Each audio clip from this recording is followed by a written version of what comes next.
I tried the top 2 viral tutorials of YouTube, SamDoesArts and Kooleen. We're gonna draw along to see if they're actually worth the hype. We'll see if they're beginner friendly, got any eye techniques worth learning, and how long they take to draw. Let's go!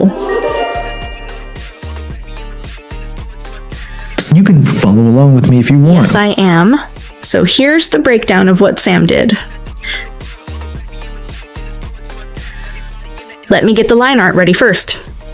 Okay, step 1, grab the whites of the eyes. Step 1, just blocking in the white of the eye. Honestly, even though it's just the white part, don't skip shading.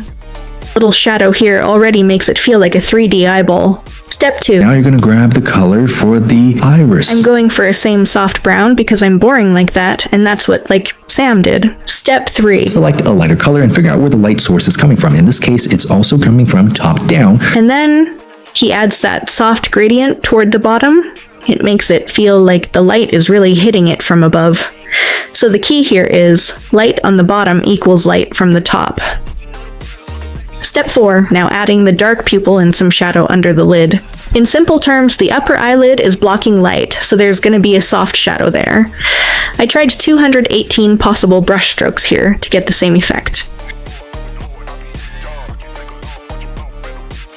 Great. We're gonna add in this dark rim. Some people have it, some people don't. If you don't have it, it's okay. It's not the end of the world. Technically not the end, but feels like it. Just add it. Let's get some highlights on here, alright? Step 5. And finally, the highlights. He also drops a little blue tint in the highlight. That's a very nice touch. That slight color variation like that makes your drawing feel way more realistic. Start kind of stylizing it if you want. You can make parts of it even lighter, parts of it even darker. You can add in some greens here just for fun. Okay, but adding the texture isn't as easy as it looks. Lighter, darker, blending colors, etc. So basically, blend like your life depends on it. Look at that.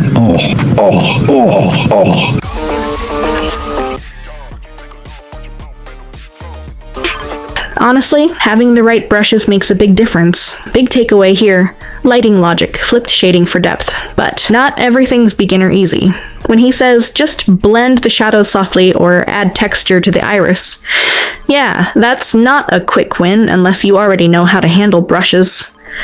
And no mention of what brushes or settings he's using either, so you're kind of on your own there. If this was helpful, or at least mildly entertaining, feel free to like and subscribe. Wanna learn how I draw juicy lips? Ramen bowl method. Step 1, draw the eye shape. So this ramen bowl method starts with a parallelogram. I can't tell if I'm drawing the left eye or the right one. Basically, just draw curvy lines to connect it to the parallelogram. Okay, done. What next? Next up, we're gonna draw half a circle.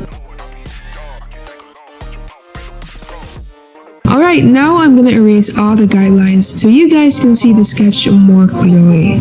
Now, instead of a full circle for the iris, she does half a circle, because apparently drawing a full one makes your character look possessed. Lastly, I use the mesh transformation to fix any deformities, and for people drawing on paper, you can just go sit in a corner and cry.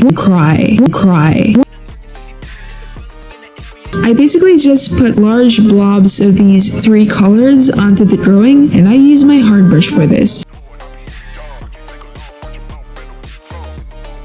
3 big chunks of color, and blends it all with her favorite brush.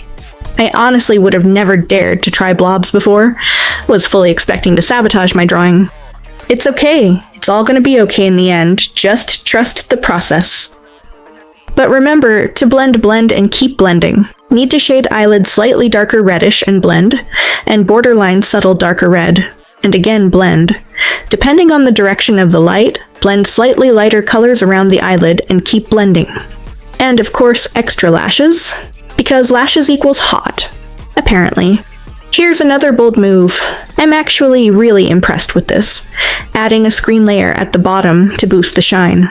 Although it felt risky while I applied it, surely there are some surprising elements in the approach, but I trusted the process. Also, be ready to blend until your hand gets tired. And if not, feel free to cry in the corner. There isn't a ton of technique going on, but the instructions are super clear. If you're into her style, this is perfect because the tutorial is really made for her kind of art. It's fun and super beginner friendly. Also, shout out to her for listing the brushes. Saved me like hundreds of hours of guessing.